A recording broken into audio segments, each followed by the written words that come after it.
I'm Rick Dior, and this is part 2 of my ongoing series about doing studio work online. So what you heard there was a tune called Joy to the World. I'm sure you all know that. And this is a new arrangement by a fellow named Chris Hansen. And this will be featured online as part of a series by a gospel group that's going to do a whole Christmas special, as many groups are doing now for COVID, since we can't do it live. They're doing most of these online. So I'm doing a lot of this kind of work.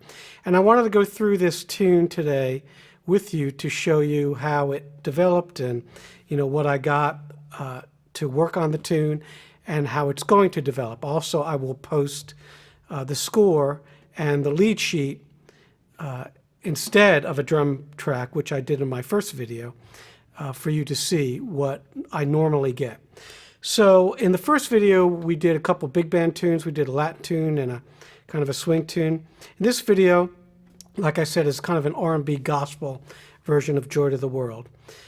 Now, the thing that I got first was a lead sheet and then just a track with a click and some MIDI files, which, as I said in the first video, that's normally what I get. And I go first. Usually the drums or the bass go first. In this case, I went first. So I got a click and a rough track, which isn't a lot to go by. There's not a lot of feel, obviously, in those MIDI tracks. So you just gotta use your imagination to try to figure out what's going on. And of course, the score, which is really important. So there's another reason to be able to read music well, so you can figure these things out.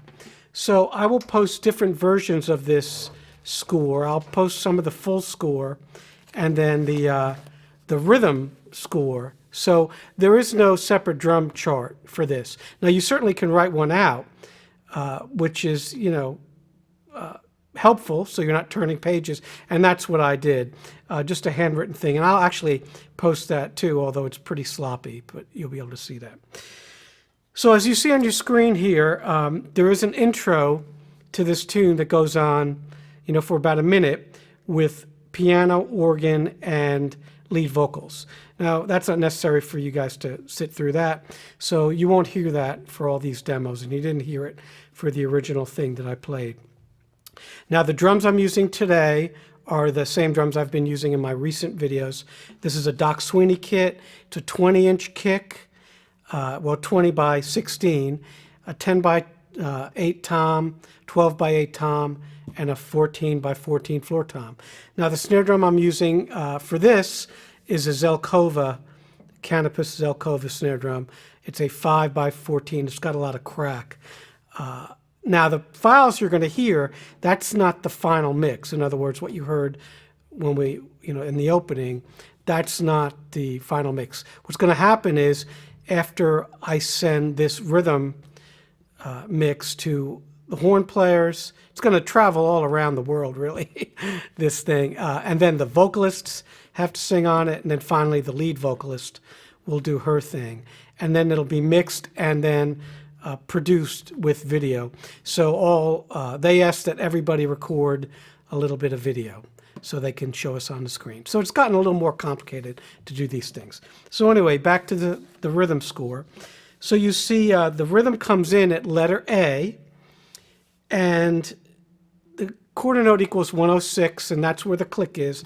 And they give you 4 quick clicks, and then you're in.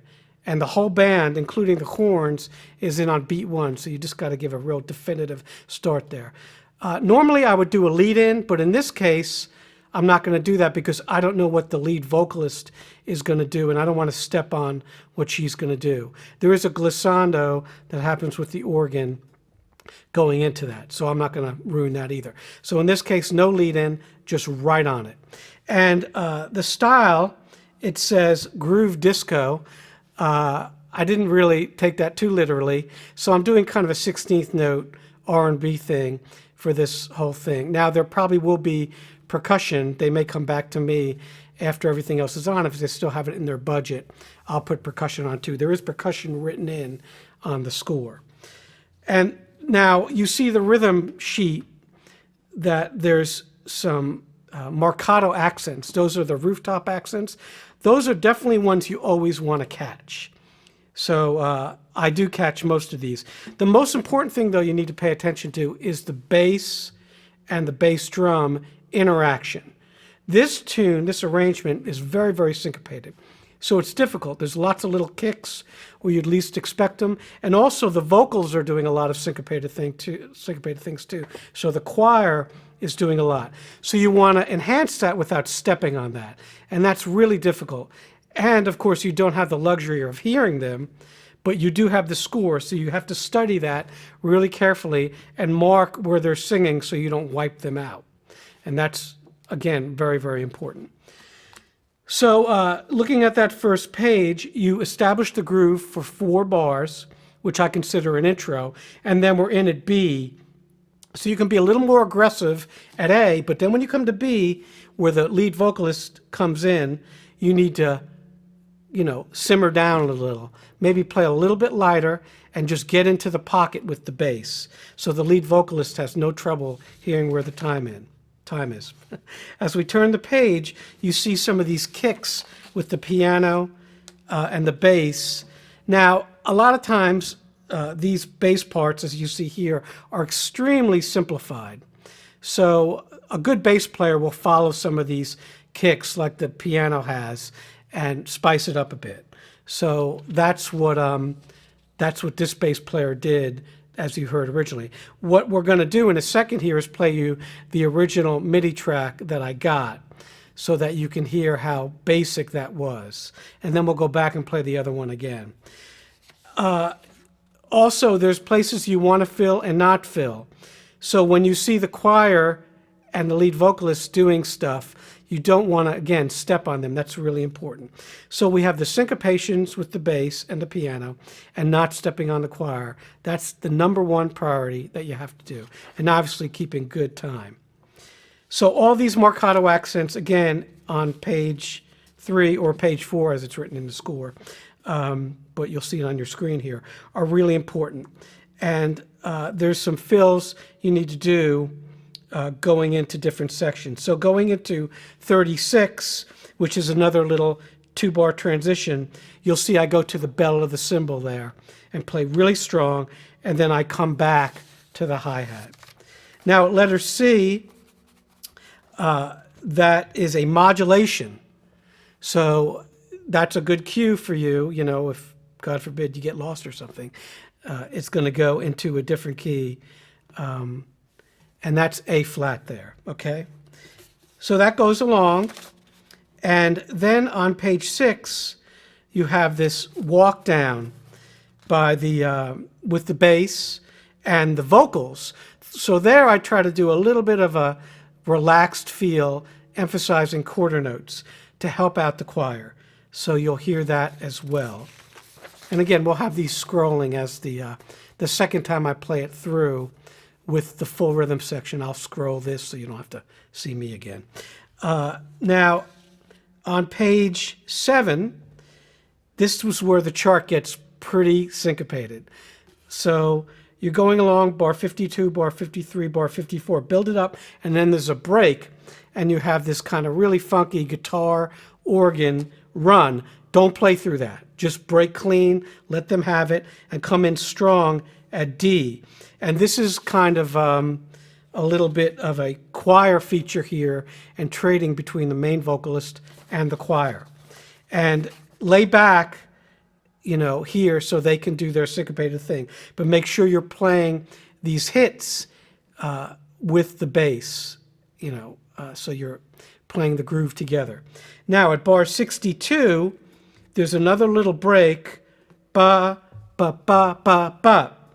And there you can do a fill. That's all yours, all right? It even says drums there. So, play something simple and make sure you hit on beat 3 pretty hard to set up that syncopated, thing that's a cappella with the choir and together with the band. So it's basically the whole group is playing exactly the same rhythms there. So you need to be really, really strong there. And then we go on to another modulation at letter E. Here we're going to go into B flat. And this is verse 3. And this, the choir and the soloist are singing together. So this is the most powerful part of the tune. And it goes into a little disco groove at, with a kind of bass part that goes do, do, do, do, do, do, do, do. So there I'm playing a straight out disco groove. It's almost a little campy there at bar 70. It should make you smile. That's the whole idea. And then there's a big fill at bar 72, hit 1 really hard, and then you want to accent those quarter notes. Same thing, it's the whole group in unison singing with the band. So I'm just going ba da da and then on, and then that happens again. But this time, the second time at bar 74 and 75, I'm not accenting it as much. Now, here we go with the really gospel-y part of this thing. And at letter F, it gets extremely funky with lots and lots of syncopation. So don't go crazy. Make sure you lay it down, and it's extremely tight. The time will tend to want to rush here because everything is on the upbeat. All right? And you'll see there I do a bump, ba da bump, one time on my snare drum. That's always an effective thing to do. It's really exciting. I do that the third time. And then at bar 83, you're getting into these upbeats. So, ba-da, ba-da, ba-da, ba-da.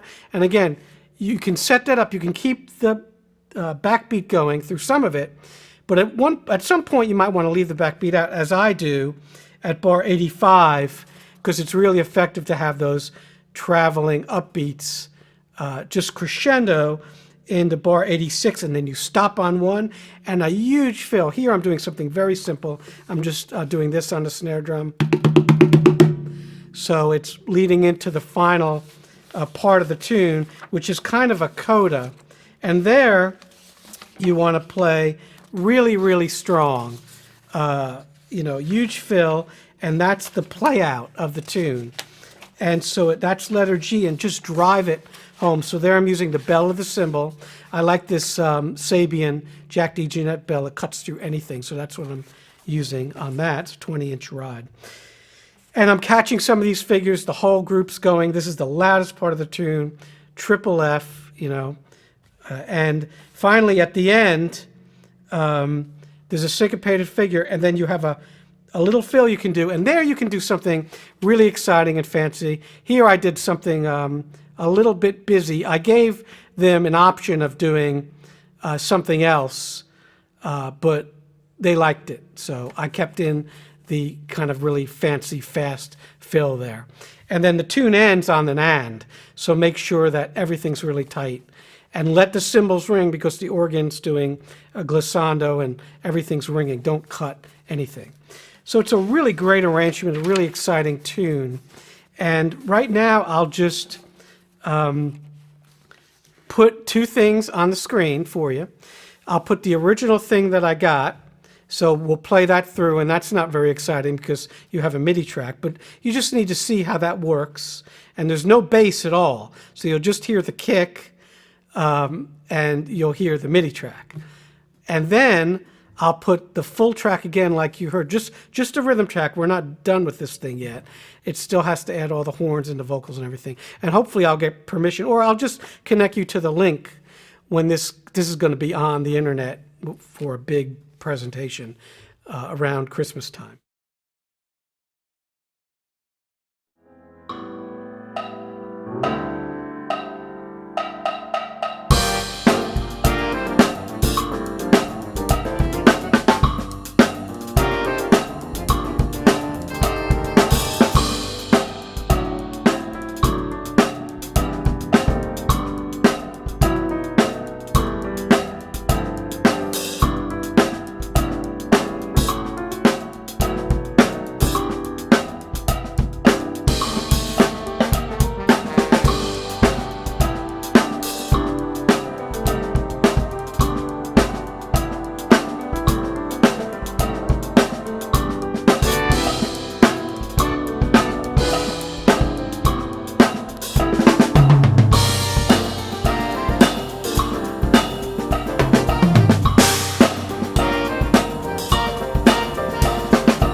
So you can see, what I do on a regular daily basis pretty much, doing sessions in the studio.